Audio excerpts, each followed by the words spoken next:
Coming up on this episode of Tom Talks Rubbish. I have streamed through calls and everything that you said.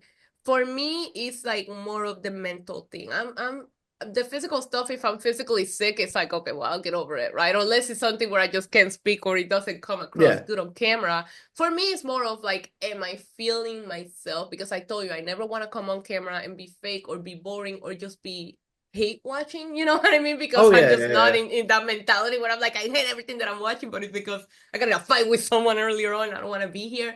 So there are days that I'm not feeling myself, but again, because I see it as this escape from everything that I had to deal with on a normal daily basis, to me, I look forward to it every night. And when you have that mentality, it changes the game because to me, it's just like I'm going to sit here, hang out with my people, and forget about the world.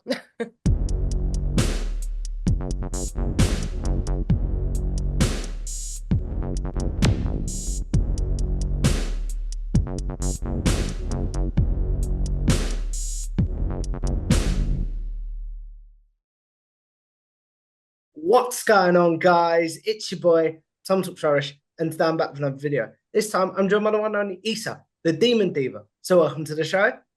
I am so excited to be here, Tom. Thanks for having me. I'm really excited to chat with you, my friend. But before we get into any of your great content work, anything like that, the big question we need to answer, first of all, is where do you first discover wrestling as an overall fan? Oh wow. I discovered wrestling for the first time here in Puerto Rico back in Mm. the early 90s. And we grew up without cable at that time. So I actually fell in love with Puerto Rico wrestling. At that time, it was Mm. called Capital Sports Promotion. We had Carlitos Colon in the ring against Abdullah the Butcher. And I was at this event. I was taken by my uncles. You know, they were all going, so all of us went. And that match was very brutal. Puerto Rico is known for Yeah. hardcore wrestling, and that's how I was introduced to it. And I watched every weekend after that. And yeah, but that's it. Like my first vivid memory where I was like, this is the coolest thing I ever seen was Carlitos Colon versus Abdullah the Butcher here in Puerto Rico. What was your thoughts on Abdullah the Butcher's, how do I put this?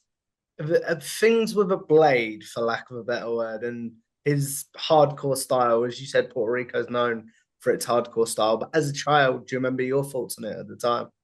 Yeah, I was. First of all, we didn't understand why they were taking us to this thing. I feel like we were way too young to be sitting there witnessing this, and Yeah. we were not the only kids in the arena. The arena, but wrestling at that time was taking over the island here in Puerto Rico was huge. Mm. But I just remember feeling like I shouldn't be seeing this. Is this for the longest time? Of course, I thought it was real. I even remember the story when I had to find out it wasn't. So I couldn't understand if Carlito was gonna be okay. But I do remember vividly how we would tune in to see him come back all bandaged up, and that's how probably he became the hero of our childhoods. I understand what you're saying completely there. You brought up Carlito being the hero of your childhood there. So when he's in WWE, is he someone you're rooting for and very much like, I want to see him do well, sort of thing, as heritage of the island?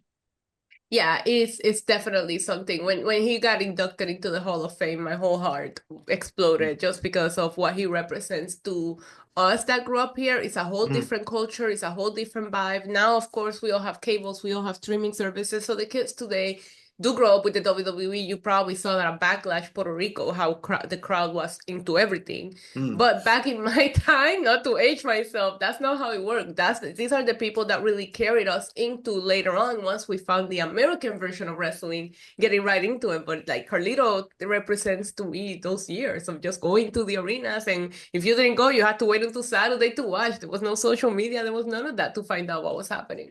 That's really, really cool. I realized I got the wrong Carlito there. I was talking about the I'm kind of 2007. talking about his dad, but no, Yeah, I his son realized that represents the when, exact same thing. His son represents the exact same thing. It's really cool because we can get into that later. But now I work for the company. Like I work for the company that Carlito that's founded here, the mm, company that I grew up watching, and I got to see Carlito there a couple of times before he left to go back to WWE. So he also represents something special for all of yeah. us in Puerto Rico. I realized I butchered that. That's a very bad interview etiquette. I'm not gonna lie. Anyway, you brought up backlash in Puerto Rico there, which would have been by the when this comes out would have been 2 years, Just about. 2 years, about 2 years ago. Yeah. So what did that mean to the island, do you think? I had this conversation with Astrid, who's also from Puerto Rico, on my channel recently, and she said that she had her thoughts, but what were your thoughts? I mean, I got to cover it here on the ground, and I just remember the excitement. We hadn't had anything. WWE would come to Puerto Rico every other year for a house show. They also Mm. did not come. It's just nothing televised since that show about 20 years ago. New And Year's I just Revolution, I yeah, New believe. Year's Yeah, yeah. Revolution. Yes.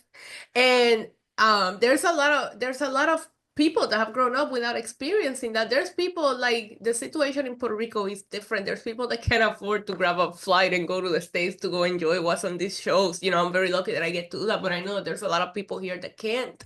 And you want them to experience the different, because yes, we can go to the house shows and it's fun, but it's nothing like a televised pay-per-view event.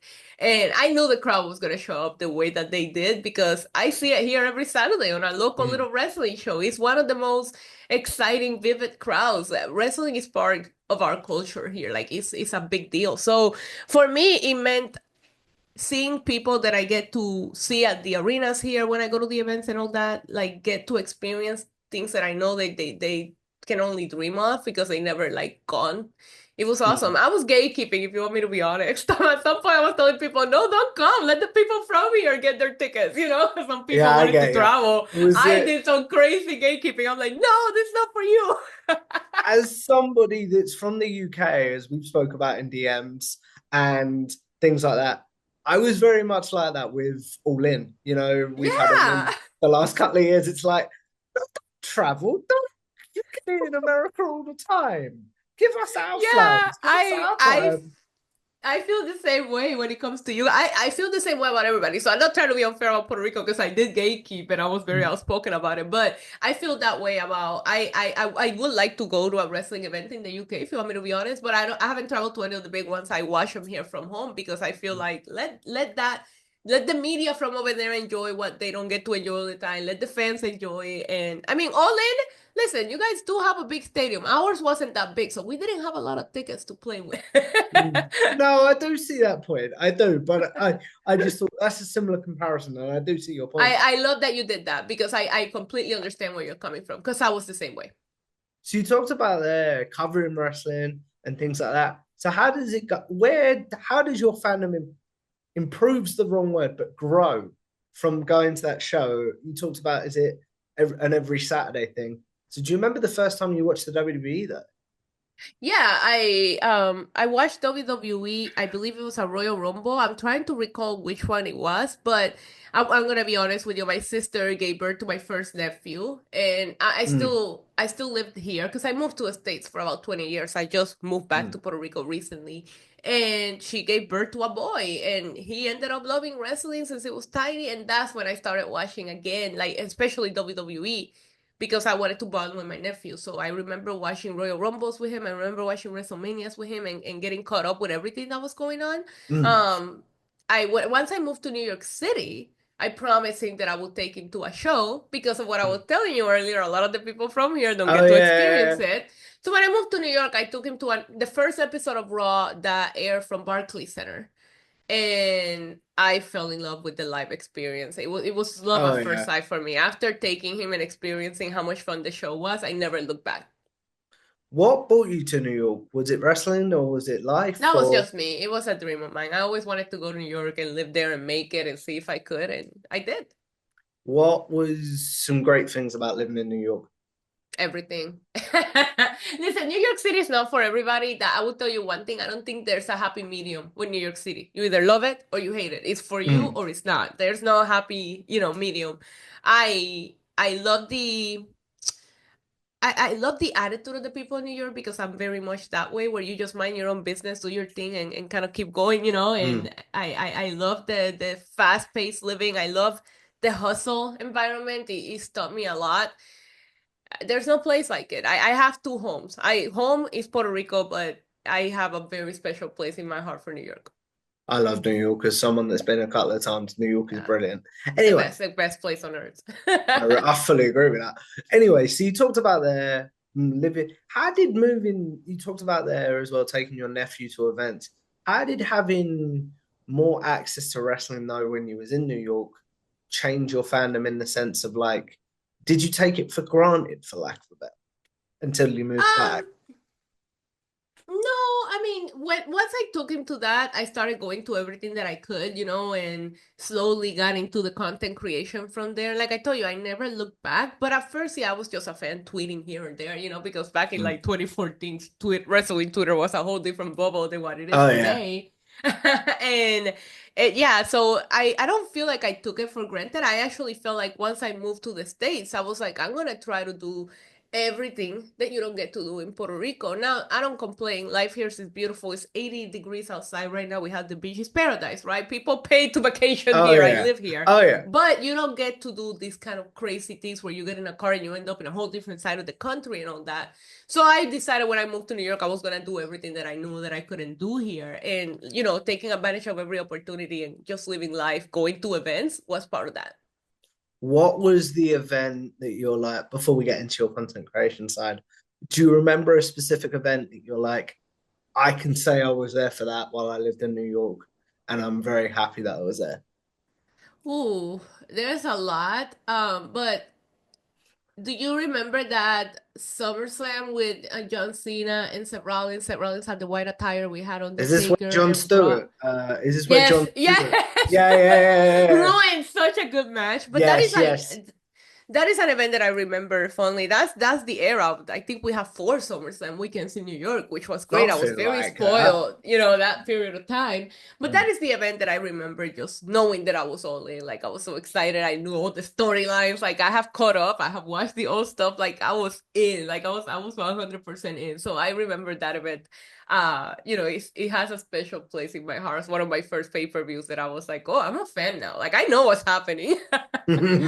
Thoughts on, and this might be slightly controversial, but thoughts on Brock Lesnar Taker and the timekeeper ending that match? You know what? As somebody that was there, we were so lost because we couldn't see that he tapped. From the angles of the seats that we were sitting, they just rang the bell. So, like, as somebody in the audience, like, at least when you go back and watch it on the network, you see him tap. So you understand kind of like what's happening. But we're all like sitting there, like, what just happened? I might still have some reaction in my phone, in my iCloud somewhere, where my nephew are like, what just happened? And then they show the replay on the screen.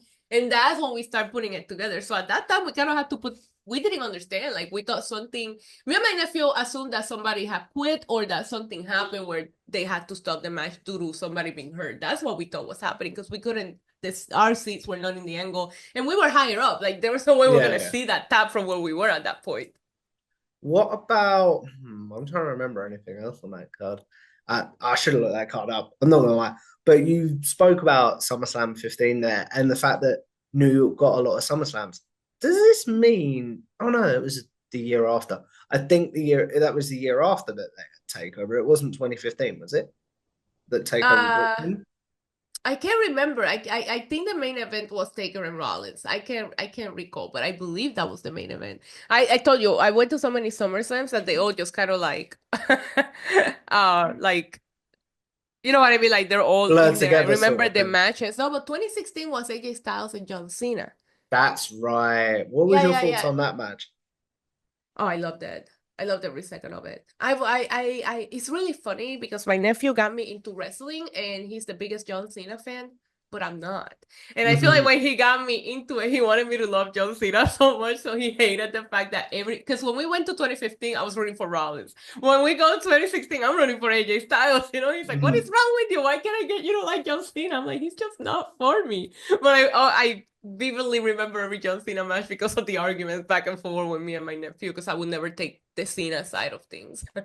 With John Cena's retirement tour being this year, though, is it the sort of thing that you're learning to appreciate him, or is it the sort of thing where you're like, go away from me? Like, yeah, I mean, I don't know if it's like the learning to cover as media, you do become a little bit unbiased on certain things. You have to be, and you get that you're a content creator. You have to learn to put your fandom aside sometimes. I do recognize what John Cena has done for wrestling. I think he's great. I love his promos. I love what he brings out in other people.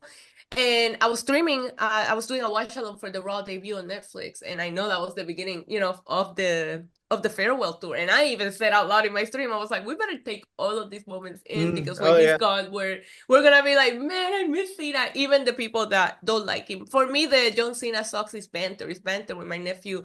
He's not the kind of person that I want to root for, but it doesn't mean I don't appreciate what he brings to the table. I understand what you're saying completely there. So you've alluded to it a couple of times, reactions and content creation there. So how did you get Yeah. started, Ilsa, in this crazy world that is wrestling content creation? Oh my God. I think I started, my first piece of content was just a vlog, like writing.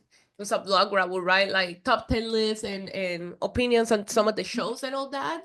And then I remember Steve Fall from 10 Count Media, he reached out to me to do a voice, like a podcast. It was no, like, it was just over voice. And Justin LaBar also reached out to me to be on his podcast, because I was like, I guess my takes were funny on Twitter.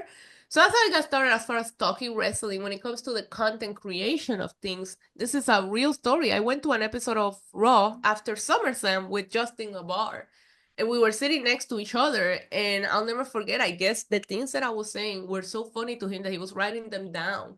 And he was like, you are the most fun person I ever watched wrestling with. You should do reactions. At that point, there was barely any females in the wrestling content creation space. I'm glad that that has changed Oh, so tremendously am I. nowadays. Yeah. But I mean, if you go back in my YouTube channel, my first reaction video is up from like 2015, and at that time there was no girls out there reacting to wrestling. So yeah, that's how I got started. It was Justin Lamar. He said, "You are hilarious. You need to be saying this thing somewhere." So that's how I started my YouTube channel. Do you remember that first reaction stream, and was there any nerves there, or was it like, I think this is going to be fun, let's do this? I used to post the reactions, like I would just record myself watching Raw without streaming, and then Ah. I would go back and like cut, like I would pick the clips that you obviously know are gonna do well, and then I'm thinking, okay, I'm already sitting here recording myself watching Raw. I might as well go live. Yeah, I mean there is a little bit of nerves. I love what being live has told me, because I can like think quick, like I've been live streaming for years. So you can think quick, but at the same time, there are nerves. You are watching wrestling. You're in a room alone, but there's tons of people watching you for entertainment, and you feel that pressure of, okay, I gotta entertain all these people while paying attention to what I'm watching while doing all of this. But to me, it felt naturally. I actually feel more comfortable live than I do when I do my pre-recorded videos. Why is that? That's really I don't curious, know. actually.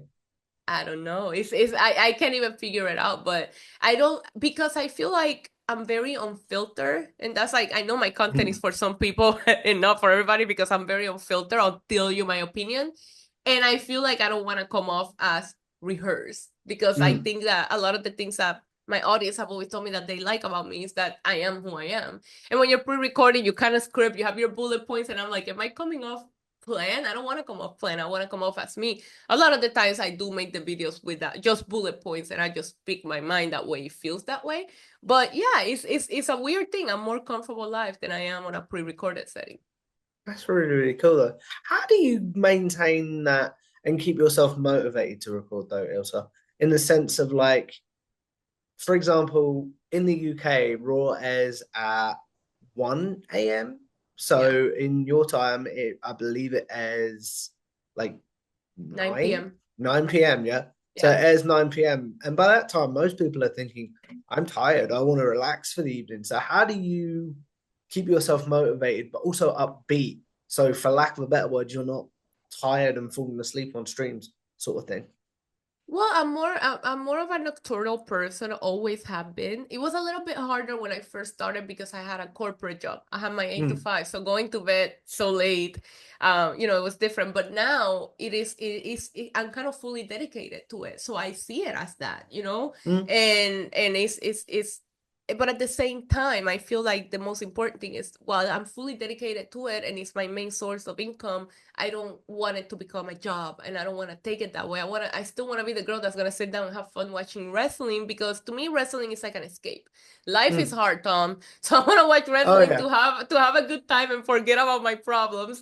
And I feel like because I watch it with that attitude, it's easy to be motivated. And Honestly, I have gotten so many people in the chat that have gone through hard times that have told me a lot of times that like watching wrestling with me has been such a distraction and it really helps them. And that is motivation on its own. Like when you know that you're making an impact on people's life, when you're just, I just want to be the fun chick you watch wrestling with. So to know that you're making that difference is a big motivator.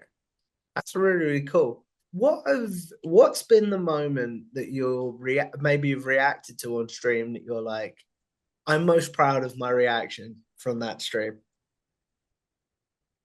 Oh, you know what? It's not a proud thing. I'm always being very guarded about like my feelings and my emotions, not just in stream, in general. I'm a very, you know what I mean, kind of Yeah, person. yeah, definitely.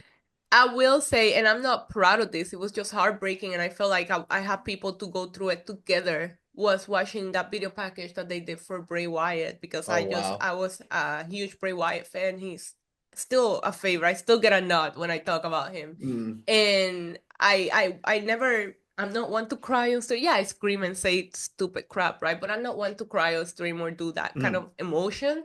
And that night I couldn't help it. I cried and I had a lot of people in the chat that were going through the same emotions that I was going through. And I didn't know how to deal. I still feel like I'm in a little bit of denial that Bray's gone. And it was like having a support system because I felt like we were all feeling that way. So I love the unity that that moment brought for the people that are wrestling fans that were feeling what I was going through. Because sometimes you're like, I don't, am I an idiot for being like mourning a celebrity? But I was mourning. I felt like I had lost someone that I loved. And yeah, it was very difficult for me to let the guard down and let the emotions down and just really express how I was feeling. But I also didn't want to watch it alone. So again, it's that support system mentality in the stream.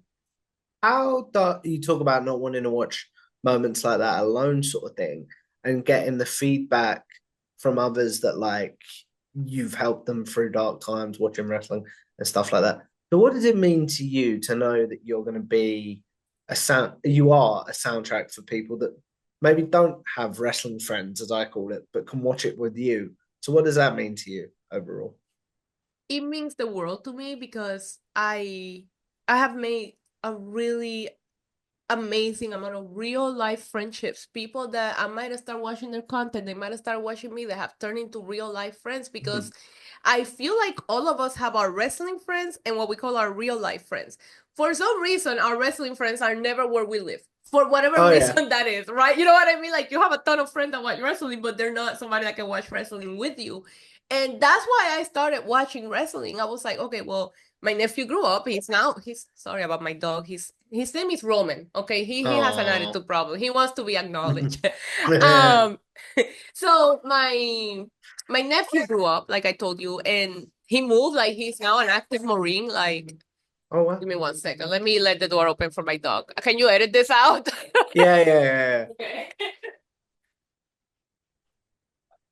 Go ahead. Oh my God.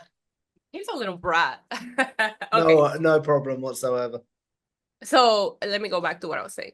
So my nephew grew up and I wanted to have a group of people that I watch wrestling with. So having those wrestling friends is the most amazing thing. And I told you I made some real life friendships out of this. So for me to be that person that some people can go and say, "Oh yeah, I watch wrestling with her every night," is fun to me. And I sometimes I do get to meet these people at the shows that I Mm. attend and all that and it's awesome. Like I still cannot I still get weirded out when I get recognized. Like I'm like, Oh yeah. listen, I'm just somebody that watches wrestling on YouTube. Like, what do you mean you know who I am? We had this conversation off camera though. It's still weird to me that you knew who I was. It's like, You're yeah, no, doing great job, Tom, that's and not somebody right. everybody should remind you that all the time. I've come across your work a few times throughout my timeline, and you have interviewed a lot of people that I respect. I really appreciate that. You talked about people you respect there and things like that. So how do you go about, other than Justin Labar and people like that, how do you go about making those connections within the wrestling media space and things like that? It's like really crazy now, and I love how much it's grown. And now with Netflix, I feel like it's gonna grow even more. But like when I first started, there wasn't that many people in wrestling media. You know, I told you I'm so proud of how much he's grown. I think Mm. when my first event as media, I was the only female in the room, you know, in the junket. Like and you could like look around the room and you knew everybody based on Twitter. It was like putting names to the Twitter profile, like putting faces, right? But I made those connections slowly, but I think they came naturally. Wrestling Inc. helped me when I was doing the Wrestling Inc. podcast. Mm. Because that was a podcast that a lot of people knew, you know, and obviously with the Spanish community being a part of Lucha Libre Online, that has also helped people reach out to me. I still, I told you, I still, when you tell me, oh, I'm a big fan of your work and I want to have you on my show, I'm like, can you watch me? So it's still a little bit weird that No, people I get consider that. me like an OG in the media game, but you make those connections naturally. If you started back then, it's a group of people. Now it's very hard to keep up with all of the people that are making content because there's a lot and there's so many talented people doing journalists, people doing write pieces, people doing streams. There's so many Mm. streamers that I respect and love their work. So I love seeing how much it's growing. Who are the other streamers that you're like, I love their work. If I'm not streaming one night, I will recommend that they go watch this person, if that makes sense. I definitely have a few. Obviously, Santi Sap is amazing. I love Wheezy Blood. I love Mini and Comment. Like there's so many of them. Like it's they're incredible. But those are my go-to. I talked about you not wanting to stream some nights and things like that. So do you sometimes put pressure on yourself to be like, people are expecting me to stream, but maybe you've got a cold or something, and you're thinking, I just don't feel like it today. How do you balance that sort of thing? I do put the pressure on myself. I have streamed through calls and everything that you said. For me, it's like more of the mental thing. I'm the physical stuff. If I'm physically sick, it's like, okay, well, I'll get over it, right? Unless it's something where I just can't speak or it doesn't come across Yeah. good on camera. For me, it's more of like, am I feeling myself? Because I told you, I never want to come on camera and be fake or be boring or just be hate watching, you know what I mean? Because Oh I'm yeah, just yeah, not yeah. in that mentality where I'm like, I hate everything that I'm watching, but it's because I got in a fight with someone earlier on. I don't want to be here. So there are days that I'm not feeling myself, but again, because I see it as this escape from everything that I had to deal with on a normal daily basis, to me, I look forward to it every night. And when you have that mentality, it changes the game because to me, it's just like, I'm going to sit here, hang out with my people, and forget about the world. I understand that completely there because that's what a lot of this show is for me, if I'm being Yeah. totally honest. So I do understand that perspective. But like, how do you know? Because you talked about there wanting to forget about the world and things like that. But how do you know, Ilsa, when you were like, okay, no, I'm not going to stream tonight? How do Yeah. you put your If you foot want me down, to for be lack of a better word? very, if you want me to be very, very honest, the diva is a thing that I really am. So I take a while getting ready. So I know like there's a mental clock, right? That turns on when it's time to go Mm-hmm. get ready, whether it's for a stream. I know when I'm not feeling it, the days that I'm just walking around not getting ready at the time that I usually start Mm. pre-gaming for everything.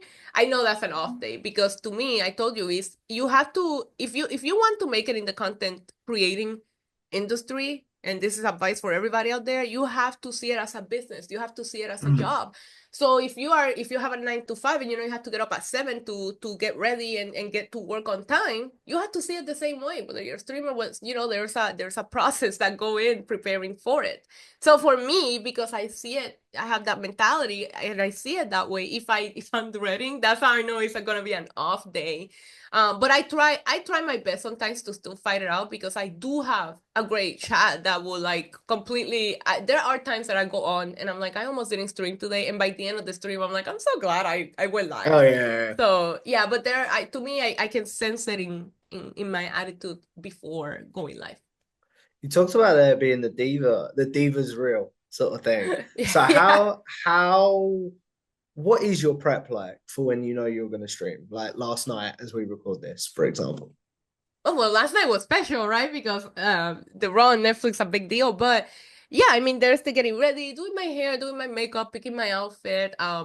Sometimes I do certain games on my stream, so I'll have to prepare like a wheel and all that. But for me, it's just the more me. I like to present myself a certain way. I've always done it. It's a me thing. I'm very girly, and anybody that knows me will tell you, Tom, that I show up everywhere in high heels and a dress. Mm. Like this is just I love being a girl and I love embracing it.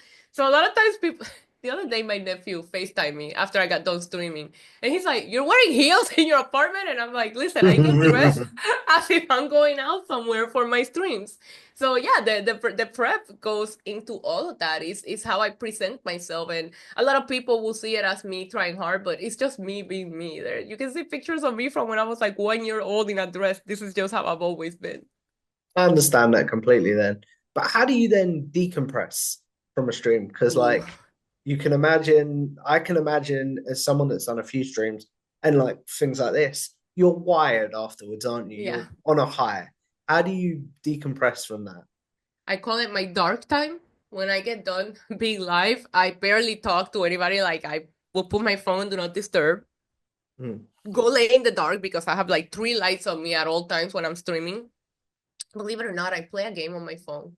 I play games on my phone and don't talk to anybody until I feel like I'm, calm down from it. Because when you talk for a living, Oh sometimes you yeah. want to be quiet for a little bit. So yeah, it's funny. A lot of people that know me be like, "Oh, she's on dark time right now. We just got done streaming." It's really funny though, because my dog has picked up this habit of sleeping the whole time that I'm streaming. So when I get done streaming, he's hyper. He's got the subis and he wants to play, Oh and I just want wow. him to relax. So we need to change his routine. What is, you gave a little bit of advice about treating it like a business, but if somebody wants to get into content creation, streaming, what is your advice for people like that? I always tell people that ask me about it, yeah, I mean, you're gonna need some equipment, but to me, it's like, don't spend money on all this fancy equipment when all you need is a personality and people to like you and like your content. They're gonna tune in whether you're doing it from your phone or whether you're doing it from a super expensive, camera. Mm. Like to me the equipment, a lot of people, I see a lot of people that are going to content creation, they're like, well, I'm gonna spend this money on this camera and this light and this and that. I'm like, don't do that. Like do it from your phone. Like don't invest money into your making money or into you seeing where it takes you, because I also see people invest a lot and then say this is not for me. So to Mm. me, it's like, get the basics. You can get microphones and all these things for so low cost now that you can really get started without putting a lot of money into it.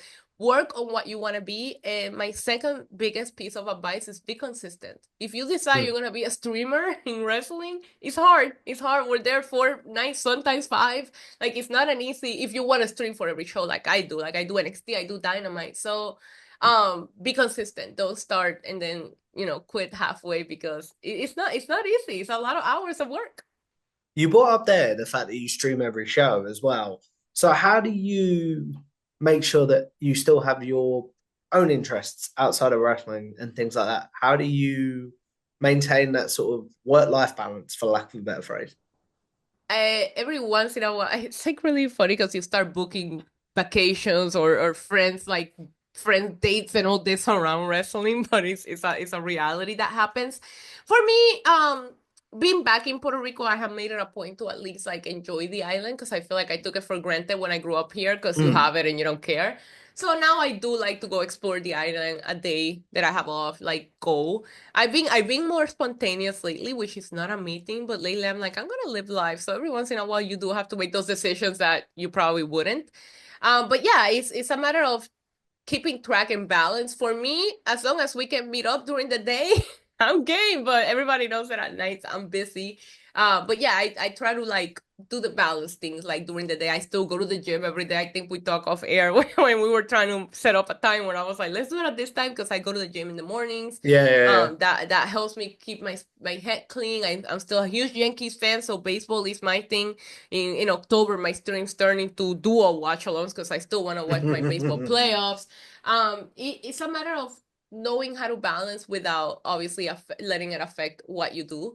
And if I have to not stream a show, then I'll try to pick and choose. Right now with me, I'm not enjoying the AW product as much as I used Mm. to, so that will probably be one that I will be willing to skip, not because I don't want to stream it, but because I'm not watching it to the enjoyment that I used to. And I told you I never want to hate watch things. So Yeah, like yeah. I want AEW to go back to where it was really fun, and I don't feel like I'm having that much fun now. But I think they will get there. I think they will get there. And Oh, I Kenny's do. back now. I Kenny's really do. back now, so come on. But yeah, you have to pick and choose, and you're going to know based on your analytics and your numbers which are your strong streams. Obviously, don't give one of those up. Go with one that has lower numbers, etc., etc. You know how it works. Definitely. What about then, sort of like when you decide, I'm going to go to this event, I'm not going to stream it. So, how do you balance that? Yeah, I typically I will let my audience know. If I say that I'm gonna stream it, I'll let them know. I mean, they know that my steady schedule is Raw, NXT, Dynamite, and SmackDown. So if I'm not gonna stream one of those, I'll let them know. For PLEs, my whole thing is I like to cover the big four. So I travel for the big four. Everything else I typically watch from here, but I let them know ahead of time. If I'm not sure, I'll just tell them, well, I don't know if I'm gonna be watching this. You know, like the New Japan shows this weekend. I typically Yeah. will stream Wrestle Kingdom, but here we celebrate Three Kings Day. I'm a huge Bad Bunny fan. He was releasing an album on the 5th, and I wanted to be fully awake to listen to it, so I couldn't stream the New Japan show. So I was like, I just let them know, like, I'm not sure if I'm gonna be doing it or not. And then I just announce it. I'll let them know. If I told people I'm gonna be streaming and I don't, I'll put on a post on my community tab on my socials. But other than that, I just don't say it. Like, for example, I give you World's End. I knew I had a thing on the 28th, so I never at no point said I was going to stream it. So somebody was expecting it was by default on their end. I understand that completely there. You brought up being a big Bad Bunny fan there and the fact that his new Dude, album. that's my dude. I saw your Twitter when his new album came out. I'm not going to lie. So, when it comes to Bad Bunny, why does he speak to you so much as an artist and things like that? Bad Bunny is home in human form. Everything that Bad Bunny does, everything that Bad Bunny says, the way he speaks, his songs, he does things that if only you grew up in Puerto Rico, you're going to understand. And especially when I found Bad Bunny when I lived in New York back in 2017, and I remember listening to his music going, oh my God, this guy's more Puerto Rican than me. And I think that's hard to find, you know? And I'm not even a fan of that kind of music. And I tell people this all the time, I'm a fan of Bad Bunny. I don't listen to anybody else in that kind, and that we call it reggaeton. I don't listen to anybody outside of that, outside of Bad Bunny in that. But what he represented for me when I was away from home, and now what he represents for me being here, it's like he talks about it a lot, like these codes, but they are codes. It's certain slang that you only really understand the true meaning of it if you lived and grew up here. And the fact that now you have people from all over the world, because he is like one of the most successful artists in the world right now, and to know that there's people all over the world that don't even speak Spanish, that understand these codes and this slang that only we do here, the way that he's put Puerto Rico on a global basis, is just, it makes my heart explode. What about seeing him wrestle? How did that feel? Bad Bunny's a huge wrestling nerd, okay? And a lot of us knew that going ahead of it. Like, if you go back and watch his history, even before he wrestled, he had music videos with Stone Cold. He had the music video with Booker T. He had a music video where he's carrying Big Goldie all around the music video. Like, he always gave the signs. Like, and we knew, the people here knew that he was. So for me, I was very happy I know that it was a dream of his. And I never expected him to not do well just because I know him as an artist. He's a very perfectionist. He everything that he puts out is pretty much perfection, and he's very good at marketing. I study everything that he does because he's a genius. So when he decided he was gonna take on WWE, I was like, he's not gonna, pardon my French, he's not gonna half-ass this. Okay, Yeah, I knew. And I knew people were gonna be shocked. And at that time, not a lot of people knew who he was. He wasn't as big as he is now. So I had a hard time like trying to get to people who he was, because a lot of people were reacting with that. You don't know who this is. Why are they bringing this person here? And I'm like, well, you're not the target demographic, okay? And but the fact that people just thought he was just gonna be another celebrity showing up, when I just know what Bad Bunny puts out there, he's never gonna put something he's not proud of. So I was very excited to see him prove the world wrong again, and he did. Favorite Bad Bunny match out of the two, which one was better? Backlash. Backlash in Puerto Rico. You see it in the background. That is gonna be my favorite event forever. Like, it represented so much to me, to my heart. Is the best way that I can describe it, Tom, is like if you ask somebody to describe me in 3 words, they will tell you Bad Bunny, Puerto Rico, and wrestling. And that night I had everything in one place. Like my emotions were exploding. I couldn't believe what I was seeing, and I would never forget that event. And I lost count on how many events I've been in. Backlash is up there, and Bad Bunny and Damian Priest, and the fact that it was against Damian Priest, another Puerto Rican, like it was perfect. That match was perfect. Just quickly, before we wrap this up and do my classic wrap-up questions, I'm curious to talk about Roman Reigns. And so what happened at that press conference? I'm really curious to talk. Listen, I feel Roman is aware because I've been to a couple of meet and greets and he remembered me a few times. So I've been a Roman Reigns fan since day one. That event that I told you, that Raw that I took my nephew to, the Shield walked right next to me, and I remember looking at him and telling my nephew, "Who is that?" Like it was immediate for me, and I've been a Roman since day one. So that specific press conference, you can, if you go back and watch it, a few seconds before he calls me out, he's looking throughout the room and he makes eye contact with me and he doesn't let it go, and I'm thinking, oh my God, like something's about to happen, because he just stares right at me. And so at the WrestleMania 39 press conference, he said, one more question. This is the year before, right? And the question goes to somebody else. And when he gets up, he said, they should have given it to you. And he points right at me. So when he called me out on 40, I was very happy because I kept raising my arm. And I've always said, I don't think people expected me to not approach him the way that I did, but everybody laughed and I said, my tribal chief, I acknowledge you. That's how I talk about him in my streams. He's my tribal chief. So the person that got kicked out because she would boo him, I don't know who she was. A lot of people have asked me this, and there you go, there you have an exclusive. I had never seen her before, but that media room was full of a lot of TKO people. It was full of a lot of The Rock people. It was not your normal wrestling media room because of The Rock being a part of that press conference. So it wasn't one of us. Like a lot of people want this thing that it was like one of the people that you see all the time. No, I never seen that. But did the lady get kicked out and not allowed back in the room? Yeah, that really happened. And of course, I got to ask him the question about the WrestleMania main events, and it was just really awesome because I feel like it was.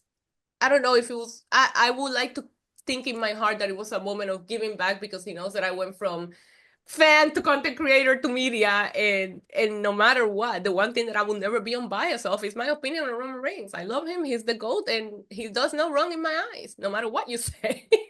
I understand what you're saying completely there. This will date this podcast slightly, but oh well, in for a penny, in for a pound, as we say in this country. What, you enjoyed Roman winning last night as we record this?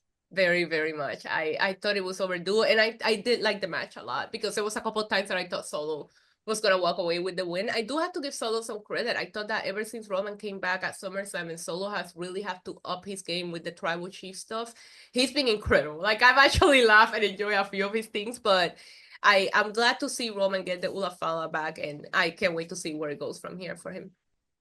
You'll know by the time this goes out, guys, but I just thought I'd have to ask also that. So as we wrap this up, Ilsa, I have 2 questions for you before we do my wrap-up generic wrestling questions. If you stepped away from streaming or content creation for whatever reason, would you view it as a success? And what would you want your legacy to be in this space? Wow, that's deep, Tom. Yeah. I will view it as a success. I don't think that you should measure your success. Like a lot of people are very analytics centered, and yeah, you have to treat it like a business, right? But at the same time, there's a bigger purpose. Did you touch people's lives? Did you share moments and emotions with people? Did you help people through hard times? And I know that I have done that. So I will see it as a success. And you know what? My legacy has already been made for me. I'm the Roman Reigns girl. All my reactions have gone viral on my Roman Reigns reactions. Like, I'm going to have to accept to live with that. And I have no issue with that. I understand what you're saying completely there.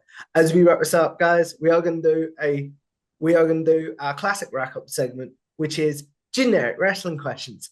Those of you that have seen my interviews before, we know I'll ask Ilsa her favourite match, favourite pay-per-view card, such as Double or Nothing 2019, for example, favourite wrestler's entrance theme, favourite tag team, and favourite wrestler.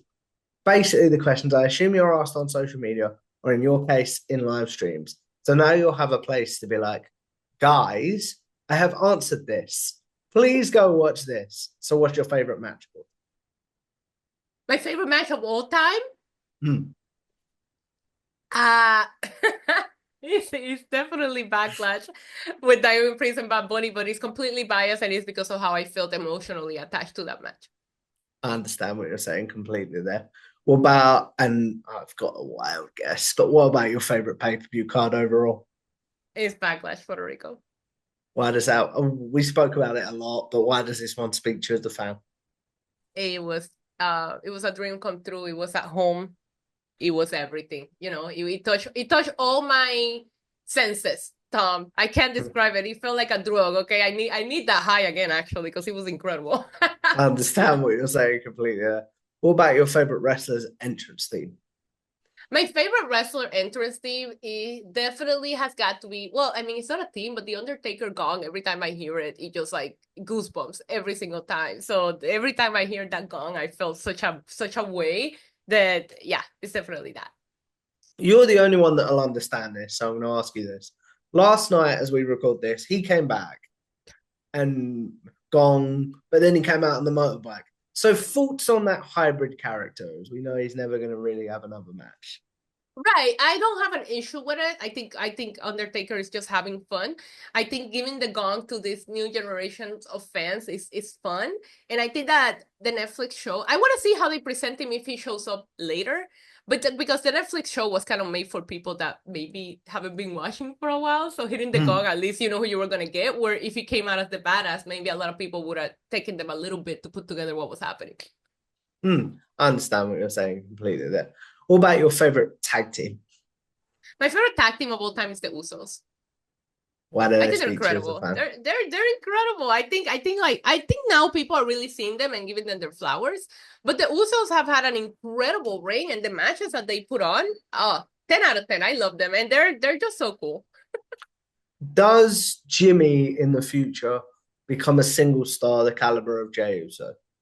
I hope so. I hope so. But I will be hypocritical to tell you that every time I see them together, I don't miss them together. So at the same time, I'm like, yo, bring them back together. Like, I love everything that Jay's doing, but I like them as a tag team. I understand what you're saying completely there. And then finally, also the biggest genetic question, in my opinion, who is your favorite overall wrestler? It's Roman Reigns. Of all time, it's Roman Reigns. I love him. I think his accolades speak for himself. I think he's incredible, and he's gone on to become a mega star in an era where it's very hard to create stars. That's really, really cool. As we wrap this up, obviously, I want to say thank you for a great conversation. But the question I end Thank this you. show on is I believe as YouTubers, podcasters, even just people with social media, we're all sort of going to live forever in a very, very strange way if you think about the world. So, what is one piece of content you're like, I'd like people to remember me for that? And then what is one that you're like, I'm good. You can get rid of that. Wow, I just done so many reactions of so many iconic moments that it's very hard for me to like give you like one. I have one of my most popular ones was this Roman Reigns returns at SummerSlam, this last one. But I mean, a lot of people, I went viral and I have become quite a meme for my women's Royal Rumble reactions back in, I think it was, what was that Royal Rumble 2022, the one in St. Louis? Mm-hmm. The whole card outside of Seth and Roman was just not the best. Both Royal Rumbles, but it's like really funny because I'm like, listen, you can forget about that. I didn't react the way people wanted me to. And at first it was like I got so much crap for it. And then it started becoming a meme because people started seeing the humor in it. And now I'm like, can we move on from that? But I'm very proud of that. I told you I don't fake my reactions. You're gonna see how I feel, and some people like it, some people don't like it. Sometimes your favorite is not my favorite, and I'm not gonna sit here and scream for somebody I don't like. I understand what you're saying completely.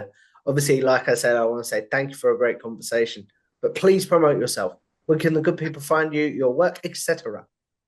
People can find me on NYC Diva and Diva across all social platforms, especially on YouTube. Go subscribe to my YouTube channel. That's where you can catch me live and see all my reactions. And you can also find me covering wrestling in Spanish with Lucha Libre Online. Oh, that's really, really cool. As we wrap this up, guys, obviously, I want to say to you guys, thank you for 250 episodes. Thank you for all the support, everything in between. If you guys like this, make sure you like, share, and subscribe to Tom Talk Flourish on YouTube. Follow me on Twitter or X at Tom Talk Flourish, and I will see you in the next one. Goodbye now. Thanks for watching this Tom Talks Rubbish conversation.